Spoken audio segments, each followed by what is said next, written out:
श्रीगुरुभ्यो नमः।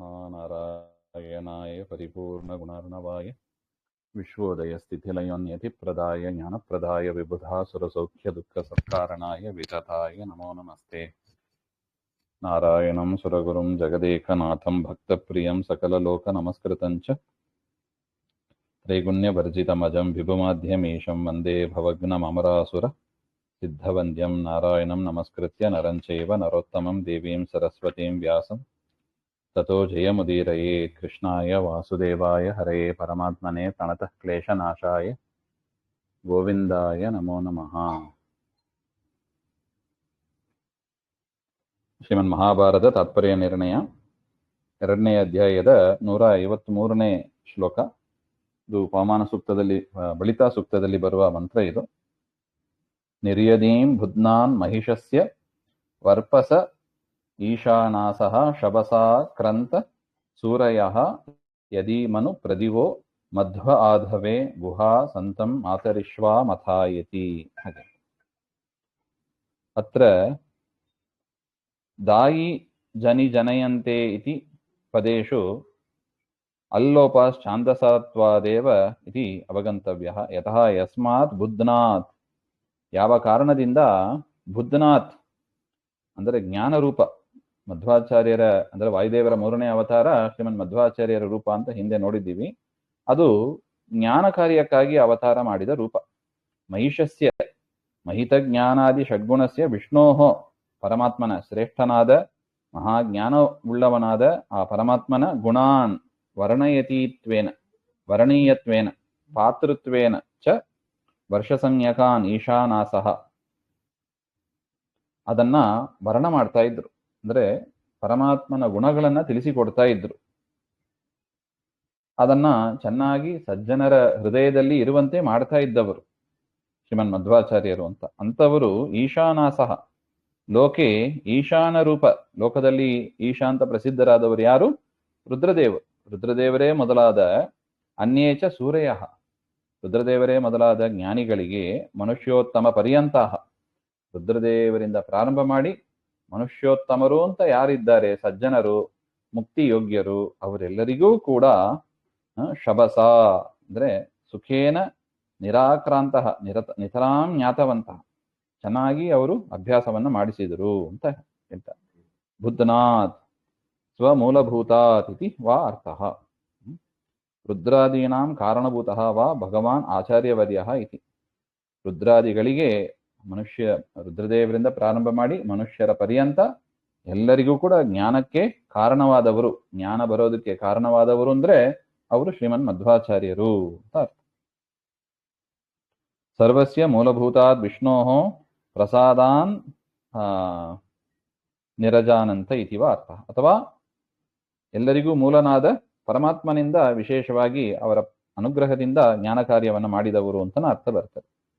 ನಿರ್ಣಯ ಜ್ಞಾನ ಮೂಲಭೂತ ಪ್ರಮಾಣಾನ್ ನಿರಜಾನಂತೆ ಇತಿವ ಅರ್ಥ. ಬುಧ್ನ ಶಬ್ದಸ್ಯ ಮೂಲವಾಚಿತ್ವೇನ ಪ್ರಸಿದ್ಧೇಃ ಏವಂ ಅವಗಂತವ್ಯಂ ಇತಿ. ಯದೀಂ ಯಯೇವ ಶ್ರೀ ವಿಷ್ಣುಂ ಮಾತರಿಶ್ವ, ಯಾವ ವಿಷ್ಣುವನ್ನ ಮಾತರಿಶ್ವ ವಾಯುದೇವರು ಪ್ರದಿವಃ ಪ್ರಕೃಷ್ಟ ದ್ಯುತಿಮತ್ಯಾದಿ ಗುಣ, ಜ್ಞಾನವುಳ್ಳವರಾದ ಪ್ರಕೃಷ್ಟವಾದ ಜ್ಞಾನ ಮುಂತಾದ ಗುಣಗಳು ಉಳ್ಳವರಾದ ಮಧ್ವ. ನೋಡಿ, ಆ ಮಧ್ವಾಚಾರ್ಯರ ಹೆಸರು ಅದು ವೇದದಲ್ಲೇ ಪ್ರಸಿದ್ಧ. ಎಲ್ಲಿದೆ ವೇದದಲ್ಲಿ ಪ್ರಸಿದ್ಧ? ಬಳಿತಾ ಸೂಕ್ತದಲ್ಲೇ ಇದೆ ನೋಡಿ. ಮಧ್ವ ಅಂದ್ರೆ ಆನಂದ ತೀರ್ಥ ನಾಮ. ಆನಂದ ತೀರ್ಥ ಎನ್ನುವ ಹೆಸರುಳ್ಳ ವರಾಗಿ ಆ ವಾಯುದೇವರು ನಿರ್ಗುಣ ನಿರಾಕಾರತ್ವಾದವು ಆಗ್ರಹೇನ, ಏನು ಮಾಯಾವಾದ ಅಂತ ಏನಿದೆ ಪರಮಾತ್ಮನನ್ನ ನಿರ್ಗುಣ ನಿರಾಕಾರ ಅಂತ ಅದನ್ನ ಆಗ್ರಹದಿಂದ ಹೇಳುವವರು, ಹಠ ಮಾಡಿ ಹೇಳುವವರು ಅವರು.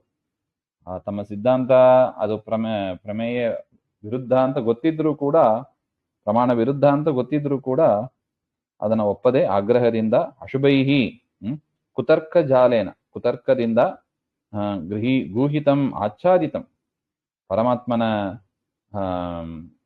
ಅನುಗ್ರಹದಿಂದ ಶ್ರೀಮದ್ ಆಚಾರ್ಯರು ಈ ಅದ್ವೈತ ಸಿದ್ಧಾಂತ ಏನ್ ಹೇಳುತ್ತದೆ ನಿರ್ಗುಣ ನಿರಾಕಾರ ಅದನ್ನೆಲ್ಲ ಮುಚ್ಚಿ ಹಾಕಿದರು. ಮಥಾಯತಿ ಜ್ಞಾನಾನಂದಾದಿ ಅಖಿಲ ಗುಣಮೂರ್ತಿ, ಜ್ಞಾನ ಆನಂದ ಇವೇ ಮೊದಲಾದ ಗುಣಗಳಿಂದ ಪೂರ್ಣರಾದವರು. ಸದಾ ಸರ್ವಜೀವೇಭ್ಯಃ ಅತ್ಯಂತ ಭಿನ್ನಃ ಸರ್ವದೋಷ ವಿವರ್ಜಿತಃ ಇತಿ ಪ್ರಕಾಶಯತಿ. ಆ ಪರಮಾತ್ಮನನ್ನ ಏನಂತ ಹೇಳಿದ್ರು? ನಿರ್ಗುಣ ನಿರಾಕಾರ ಅಂತ ಅದ್ವೈತಿಗಳು ಹೇಳಿದ್ರೆ, ಇವರು ಆಚಾರ್ಯರು ಏನು ಹೇಳಿದ್ರು? ಪರಮಾತ್ಮ ಮಥಾಯತಿ ಜ್ಞಾನಾನಂದಾದಿ ಗುಣಪೂರ್ಣನಾಗಿ ಎಲ್ಲಾ ಜೀವರಿಗಿಂತಲೂ ಅತ್ಯಂತ ಭಿನ್ನನಾಗಿ, ಜೀವ ಬ್ರಹ್ಮ ಒಂದು ಅಂತ ಮಾಯಾವಾದಿಗಳು ಹೇಳಿದರೆ ಅದು ಸರಿಯಲ್ಲ. ಜೀವ ಬೇರೆ, ಪರಮಾತ್ಮ ಬೇರೆ, ಹಾಗೆ ಅಂತ ಅತ್ಯಂತ ಭಿನ್ನನಾಗಿದ್ದಾನೆ ಪರಮಾತ್ಮ ಹೇಳಿ, ಸರ್ವದೋಷ ವಿವರ್ಜಿತ, ಎಲ್ಲ ದೋಷಗಳಿಂದಲೂ ಕೂಡ ದೂರನಾಗಿದ್ದ ಅಂತ ಪ್ರಕಾಶ ಮಾಡಿದ್ರು. ತಸ್ಯ ವಿಷ್ಣೋ ಗುಣಾಃ ನಿರಾಕ್ರಂತತೆ ಇತಿ ಪೂರ್ವತ್ರ ಸಂಬಂಧ. ತಸ್ಮಾತ್ ಕಾರಣಾತ್ ಈಶಾನಾಸಃ ಸೂರಯಃ ಅಕ್ರಿಯಂತೆ. ಈ ರೀತಿಯಾಗಿ ರುದ್ರಾದಿ ದೇವತೆಗಳಿಗೆ ಅವರು ತತ್ವೋಪದೇಶವನ್ನ ಮಾಡಿದ್ರು ಅಂತ ಅರ್ಥ. ಋಗಾದಿ ಶಾಸ್ತ್ರಂ ಸಮ್ಯಕ್ ವ್ಯಾಚಕಾರ, ಋಗಾದಿ ಶಾಸ್ತ್ರವನ್ನ ಚೆನ್ನಾಗಿ ವ್ಯಾಖ್ಯಾನ ಮಾಡಿದರು ಅಂತ ಅರ್ಥ.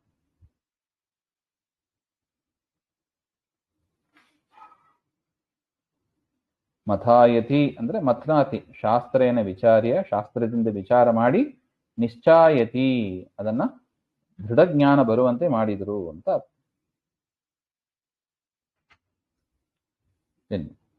ಪ್ರಯತ್ ಪಿತುಃ ಪರಮಾನ್ ನೀಯತೆ ಪರ್ಯಾ ಪೃಕ್ಷುಧೋ ವೀರುಧೋ ಧಂಸು ರೋಹತಿ ಉಭಾಯದಸ್ಯ ಜನುಷಂ ಯದಿನ್ವತ್ ಆದಿತ್ಯವಿಷ್ಟೋ ಅಭವದ್ ಘೃಣಾ ಶುಚೀಃ.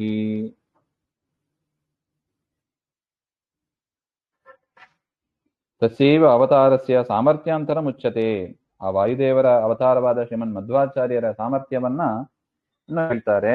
ಯತ್ ತೃತೀಯಂ ರೂಪಂ, ಯಾವ ಮೂರನೇ ರೂಪ ಇದಲ್ಲ ಅದು ಮಧ್ವಾಚಾರ್ಯರು ಪಿತುಹು ಜನಕಾತ್ ಪರಮಾ ಸರ್ವೋತ್ಕೃಷ್ಟಾತ್ ವಿಷ್ಣೋಃ ಸಕಾಶಾತ್ ಪ್ರಣೀಯತೆ ವಿಷ್ಣುನಾ ಸರ್ವಕಾಶ್ ಕಾರ್ಯೇಷು ಪ್ರೇರ್ಯತೆ.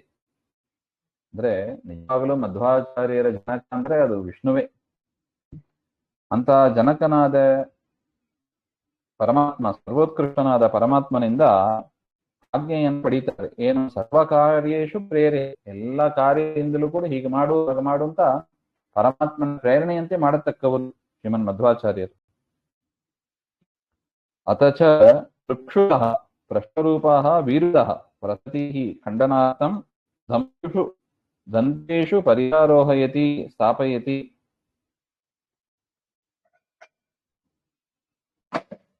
ಹೇಗೆ ಕೆಲವೊಂದು ಪುರುಷರು ವೀರುಧ ಮರವನ್ನ ತುಂಡು ಮಾಡೋದಕ್ಕೆ ದಂತೇಶು ಧಾರತಿ, ಹಲ್ಲುಗಳೆಲ್ಲೂ ಅದನ್ನ ಅಗೀತಾರಂತೆ. ಏವಂ ಪ್ರಶ್ನಾನ್ ಖಂಡಯಂ, ಹೇಗೆ ಮರಗಳನ್ನ ತುಂಡು ಮಾಡ್ತಾರೆ ಅದೇ ತರ ಪ್ರಶ್ನೆಗಳನ್ನ ಖಂಡನೆ ಮಾಡಿ ಅನೂದ್ಯ ಕರೋತಿ ಇತ್ಯರ್ಥ. ಅಂದ್ರೆ ಬೇರೆಯವರು ಮಾಡಿದ ಪ್ರಶ್ನೆಗಳನ್ನೆಲ್ಲ ತುಂಡು ಮಾಡಿದರು ಅಂತ ಅರ್ಥ. ಯಸ್ಮಾತ್ ಕಾರಣಾತ್ ಯಸ್ಯ ವಾಯೋಃ ಜನುಷಂ ಜನ್ಮ ಅವತಾರಂ ಉಭಾ. ಅದರಿಂದಲೇ ವಾಯುದೇವರ ಅವತಾರವಾದ ಮಧ್ವಾಚಾರ್ಯರು ಉಭಾ ಇಬ್ರು ಅಂದ್ರೆ ಲಕ್ಷ್ಮೀನಾರಾಯಣೋ ಅವರಿಂದ ಇನ್ಮತಃ ಪ್ರೇರಯತಃ, ಅವರಿಂದ ಪ್ರೇರಿಸಲ್ಪಟ್ಟವರಾಗಿ ಇದ್ದಾರೆ. ಅವರೇನೇ ಕಾರ್ಯ ಮಾಡಿದರೂ ಕೂಡ ಆ ಲಕ್ಷ್ಮೀನಾರಾಯಣರ ಅನುಗ್ರಹ ಅವರಿಗಿದೆ. ಆ ಕಾರಣದಿಂದ ಆತ್ ಇತ್ ಆಭ್ಯಾಂ ಏವ ಲಕ್ಷ್ಮೀನಾರಾಯಣಾಭ್ಯಾಮೇವ ಯಭಿಷ್ಟಃ ಅವರಹ ಅಭವತ್. ಅದರಿಂದಲೇ ಮಧ್ವಾಚಾರ್ಯರು ಅಂದ್ರೆ ಯಾರು? ಲಕ್ಷ್ಮೀನಾರಾಯಣರ ಅನಂತರ ಸ್ಥಾನ. ಯಾಕೆ? ಲಕ್ಷ್ಮೀನಾರಾಯಣರ ಅನುಗ್ರಹದಿಂದಲೇ ಇವರೆಲ್ಲವನ್ನು ಮಾಡ್ತಾರೆ. ಅದರಿಂದ ತಾರತಮ್ಯದಲ್ಲಿ ಲಕ್ಷ್ಮೀನಾರಾಯಣರ ಅನಂತರ ಸ್ಥಾನವೇ ಇವರಿಗೆ ಇದೆ. ಹಾಗೆ ಅಂತ ಅವರಹ ಅಭವತ್ ತದ್ ವ್ಯತಿರೇಕೇನ ಅನ್ಯಸ್ಯ ಪ್ರೇರಕಸ್ಯ ಅಭಾವಾತ್. ಆ ಲಕ್ಷ್ಮೀನಾರಾಯಣರನ್ನು ಬಿಟ್ಟು ಮಧ್ವಾಚಾರ್ಯರಿಗೆ ಬೇರೆ ಒಬ್ಬ ಪ್ರೇರಕ ಅಂತ ಇಲ್ಲ. ರುದ್ರಾದಿಗಳು ಅವರ ಪ್ರೇರಕರು ಅಂತ ಆಗೋದಿಲ್ಲ ಅಂತ ಅರ್ಥ. ತಥಾ ಘೃಣಾಶುಚಿ ಕೃಪಯಾ ಶುದ್ಧ, ಪರಮಾತ್ಮನ ಕೃಪೆಯಿಂದ ಶುದ್ಧರಾದ ಅಥೇವ ಮಾತೃಗರ್ಭ ಸಂಬಂಧಾತ್ ದುಃಖಲೇಶಾಪಿ ನಾಸ್ತಿ ಇತ್ಯುಚ್ಯತೆ. ಆ ಕಾರಣದಿಂದಲೇ ಮಧ್ವಾಚಾರ್ಯರು ಆ ಮಧ್ಯಗೇಹ ದಂಪತಿಗಳಿಂದ ಹುಟ್ಟಿ ಬಂದರೂ ಕೂಡ ಅವರಿಗೆ ಗರ್ಭವಾಸ, ಗರ್ಭದ ದುಃಖ ಮುಂತಾದವುಗಳು ಇಲ್ಲ ಅಂತ. ದುಃಖಲೇಶ ಅಪಿ ನಾಸ್ತಿ, ಚೂರು ಗರ್ಭವಾಸಾದಿ ದೋಷ ಇಲ್ಲದವರು. ಯಾಕೆ? ಲಕ್ಷ್ಮೀನಾರಾಯಣರ ಕೃಪೆಗೆ ಪಾತ್ರರಾಗಿದ್ದಾರೆ. ಅದರಿಂದ ಹಾಗೆ ಆದೀನ್ ಮಾತೃರಾಭಿಷದ್ಯಾಸ್ವ ಶುಚಿರಹಿಂಸ್ಯಮಾನ ಉರ್ವಿಯಾ ವಿವಾ ಆವೃಧೆ ಅನುಯತ್ಪೂರ್ವ ಅರುಹತ್ತನಾಜುವೋ ನಿನವ್ಯಸೀಶ್ವವರಾಸು ಧಾವತೆ. ಯಸ್ಮಾತ್ ಕಾರಣಾತ್ ವಾಯುಃ ಆತ್ ಇತ್ ಪ್ರಕೃತ ಲಕ್ಷ್ಮೀನಾರಾಯಣ ಪ್ರೇರಣಾದೇವ ಮಾತೃರಾವಿಶತ್. ಯಾವ ಕಾರಣದಿಂದ ಲಕ್ಷ್ಮೀನಾರಾಯಣರಿಂದ ಪ್ರೇರಿತರಾಗಿಯೇ ಆ ತಾಯಿಯ ಗರ್ಭವನ್ನ ಪ್ರವೇಶ ಮಾಡಿದರು ವಾಯುದೇವರು ಶ್ರೀಮನ್ ಮಧ್ವಾಚಾರ್ಯರಾಗಿ. ನ ಪುನಃ ಅಸ್ಯ ಗರ್ಭವಾಸ ನಿಮಿತ್ತಂ ವಿಕರ್ಮ ಅಸ್ತಿ ಇತಿ ಭಾವಃ. ಅದರಿಂದ ಅವರಿಗೆ ಮತ್ತೆ ಗರ್ಭವಾಸದಲ್ಲಿ ದುಃಖ, ಗರ್ಭವಾಸ ನಿಮಿತ್ತವಾದ ಆ ಬದಲಾವಣೆಗಳು, ವಿಕಾರಗಳು ಅದು ಯಾವುದೂ ಇಲ್ಲ ಅಂತ ಅರ್ಥ. ಯಾಕೆ? ಪರಮಾತ್ಮನ ಪ್ರೇರಣೆಯಿಂದ ಮಾಡಿದ್ದಾರೆ ಅವರು. ಪರಮಾತ್ಮ ಹೋಗಿ ಇರು ಅಂತ ಹೇಳಿದ್ದಾರೆ, ಅವರು ಇದ್ದು ಬಂದರು ಅಷ್ಟೆ. ಯಾಸು ಮಾತೃಷು ಆಸಮಂತಾತ್ ಶುಚಿಹಿ ಶುಕ್ಲ ಶೋಣಿತ ಸಂಬಂಧ ರಹಿತ. ಇವರು ಬೇರೆ ಮಕ್ಕಳು ಹುಟ್ಟುವಂತೆ ಶುಕ್ಲ ಶೋಣಿತ ಸಂಬಂಧದಿಂದ ಹುಟ್ಟಿ ಬಂದವರಲ್ಲ. ಅತಯೇವ ಉರ್ವಿಯ ಉರುತ್ವೇನ ಮಹಿಮೋತ್ಕರ್ಷೇಣ ಅಹಿಂಸ್ಯಮಾನಃ ಗರ್ಭವಾಸ ನಿಮಿತ್ತ ದುಃಖ ಅಬಾಧ್ಯಮಾನಃ. ಇವರೆಷ್ಟು ವಿಲಕ್ಷಣ ಅಂದ್ರೆ ಶುಕ್ಲ ಶೋಣಿತದಿಂದ ಹುಟ್ಟಿ ಬಂದವರಲ್ಲ, ಅದರಿಂದಲೇ ಅವರ ಮಹಿಮೆ ದೊಡ್ಡದು ಮತ್ತು ಗರ್ಭವಾಸಾದಿ ದುಃಖಗಳಿಂದ ಬಾಧಿತರಾದವರಲ್ಲ ಇವರು, ಅದರ ತೊಂದರೆಗೆ ಒಳಗಾದವರಲ್ಲ. ವಿವಾವೃದೆ ವಿಶೇಷೇಣ ಅಭಿವೃದ್ಧ ಅಭೂತ್. ಅದಿಲ್ಲದೇನೆ ವಿಶೇಷವಾಗಿ ಅವರು ಬೆಳೆದು ಬಂದರು ಹಾಗೆ ಅಂತ ಅರ್ಥ. ಮನುಷ್ಯ ದೃಷ್ಟಿಯಿಂದ ಅವರು ಬೆಳೀತಾರೆ ಅಷ್ಟೆ. ಸಪ್ತಶಿವಾಸು ಮಾತೃಷು ಇತ್ಯುಕ್ತಂ ತತ್ರ ವಿಶೇಷಣಮಾಹ ಪೂರ್ವಾಹ ಮೃಗಾದ್ಯಾಹ ಕಥಂ ಭೂತಾಹ ಸನಾಜುಭಃ ಸರ್ವದಾ ವಿದ್ಯಮಾನಂ ಪರಮಾತ್ಮಾನಂ ಮಹಾಯೋಗವೃತ್ಯ ಮಹಾರೂಢ್ಯ ಚ ತಾತ್ಪರ್ಯೇನ ಜುಷಂತೆ ಪ್ರತಿಪಾದಯಂತಿ ಇತಿ ಸನಾಜುಭಃ. ಅಂದ್ರೆ ಆಚಾರ್ಯರು ತದನಂತರ ಅವತಾರ ಮಾಡಿ ಈ ವೇದಗಳಿಗೆ ನಿಜವಾದ ವಾಕ್ಯವನ್ನು ತಿಳಿಸಿದ್ರು, ಅರ್ಥವನ್ನು ತಿಳಿಸಿದ್ರು ಅಂತ. ಪೂರ್ವದಲ್ಲಿ ಹೇಗಿತ್ತು ಅಂತ ಹೇಳ್ತಾ ಇದ್ದಾರೆ. ಪೂರ್ವಂ ಮೃಗಾದ್ಯಾಹ ಸನಾಜುಭಃ ಸರ್ವದಾ ವಿದ್ಯಮಾನಂ, ಸದಾ ಇರತಕ್ಕ ಪರಮಾತ್ಮನನ್ನೇ ಮಹಾಯೋಗ ವೃತ್ತಿಯಿಂದ ಮಹಾರೂಢಿಯಿಂದ ತಾತ್ಪರ್ಯ ಸಹಿತವಾಗಿ ಪರಮಾತ್ಮನನ್ನೇ ತಿಳಿಸಿಕೊಡತಕ್ಕದ್ದಾಗಿತ್ತು. ಅಂದ್ರೆ 4 ವೇದಗಳು ಕೂಡ ಪರಮಾತ್ಮನ ಮಹಿಮೆಗಳನ್ನೇ ಹೇಳುವಂತೆ ಆಗಿತ್ತು ಅಂತ ಹೇಳ್ತಾರೆ. ಏವಂ ಭೂತೇಷು ಋಗಾದಿಷು ಯತ್ ಆರುಹತ್ ಅನುಕ್ರಮಾದೇವ ಆರುಹತ್ ಉಪಕ್ರಮಾದಿಲಿಂಗೈ ಕ್ರಮೇಣೈವ ಅರ್ಥಂ ವಿಚಾರಯಾಮಾಸ ಇತ್ಯರ್ಥ. ಆಚಾರ್ಯರು ತದನಂತರ ಅವತಾರ ಮಾಡಿ ಉಪಕ್ರಮ, ಉಪಸಂಹಾರ ಇತ್ಯಾದಿ ತಾತ್ಪರ್ಯ ಲಿಂಗಗಳು ಅಂತ ಕರೀತಾರೆ. ಈಗ ಒಂದು ಎಸ್ಸೆ ಬರಿಬೇಕಂದ್ರೆ ಅಲ್ಲಿ ಇರುತ್ತದೆ ನೋಡಿ, ಇಂಟ್ರೊಡಕ್ಷನ್ ಅಂತ ಇರುತ್ತದೆ, ಕನ್ಕ್ಲೂಷನ್ ಅಂತ ಇರುತ್ತದೆ. ಅದನ್ನೆಲ್ಲ ನೋಡಿಕೊಂಡು ಆ ಬಾಡಿ, ಎಸ್ಸೆ ಬಾಡಿಯಲ್ಲಿ ಏನು ವಿಚಾರ ಬಂದಿದೆ ಅಂತ ಒಂದು ಗೆಸ್ ಮಾಡ್ಲಿಕ್ಕೆ ಬರುತ್ತದೆ. ಆ ರೀತಿಯಾಗಿ ವೇದದಲ್ಲೂ ಅಷ್ಟೇ ಉಪಕ್ರಮ ಏನು ಹೇಳ್ತಾ ಇದೆ, ಯಾರ ವಿಚಾರ ಹೇಳ್ತಾ ಇದೆ, ಉಪಸಂಹಾರ ಕನ್ಕ್ಲೂಷನ್ ಅಲ್ಲಿ ಯಾರ ವಿಚಾರ ಹೇಳ್ತಾ ಇದೆ, ಅದನ್ನ ಇದೆಲ್ಲ ತಾತ್ಪರ್ಯ ಲಿಂಗ ಅಂತ ಕರೀತಾರೆ.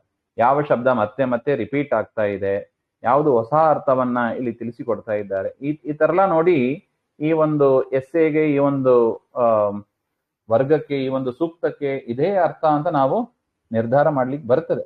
ಆ ರೀತಿಯಾಗಿ ಮಾಡಿ ಋಗಾದಿಗಳಿಗೆ ಆಚಾರ್ಯರು ಅರ್ಥವನ್ನ ತಿಳಿಸಿದ್ರು ಅಂತ ಅರ್ಥ.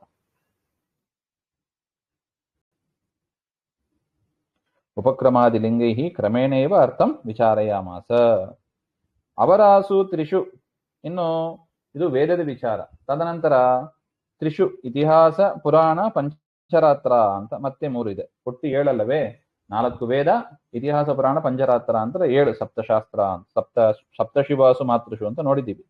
ಕಥಂಭೂತಾಸು ನವ್ಯಸೀಷು ಕೃತತ್ವೇನ ನೂತನಾಸು ನಿಧಾವತಿ. ಅದು ಅನಂತರ ಬಂದದ್ದು, ವೇದವ್ಯಾಸರು ಅನಂತರ ರಚನೆ ಮಾಡಿದ್ದು ಇತಿಹಾಸ ಪುರಾಣ ಅದೆಲ್ಲ. ಉಪಕ್ರಮ ಉಪಸಂಹಾರಾದಿ ಪರ್ಯಾಲೋಚನಾದಿನೈವ ನಿತರಾಂ ಧಾವತೆ ಶೀಘ್ರಮೇವ ಅರ್ಥಂ ವಿಚಾರಯತಿ.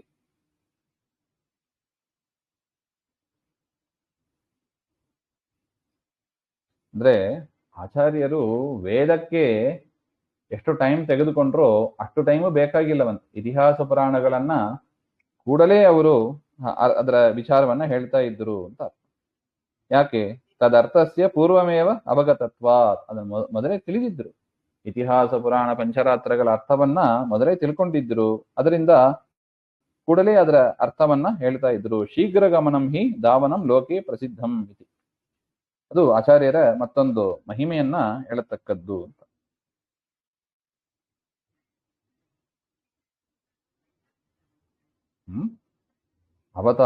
ನೂತನಾಸು ಅವತಾರಾಸು ನಿತರಾಂ ಧಾವತೆ ವೇದಾರ್ಥಜ್ಞಾನೇನ ಏತದರ್ಥಸ್ಯ ಜಾತತ್ವಾತ್ ಶೀಘ್ರಂ ಜಾನಾತಿ.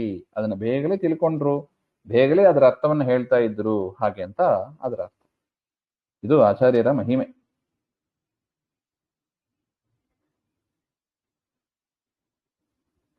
ಮುಂದಿನ ವಿಚಾರ ಮತ್ತೆ ನೋಡೋಣ. ಶ್ರೀಮಧ್ವಾಂತರ್ಗತ ಶ್ರೀಕೃಷ್ಣ ಅರ್ಪಣಮಸ್ತು. ಶ್ರೀ ಹರೇ ನಮಃ.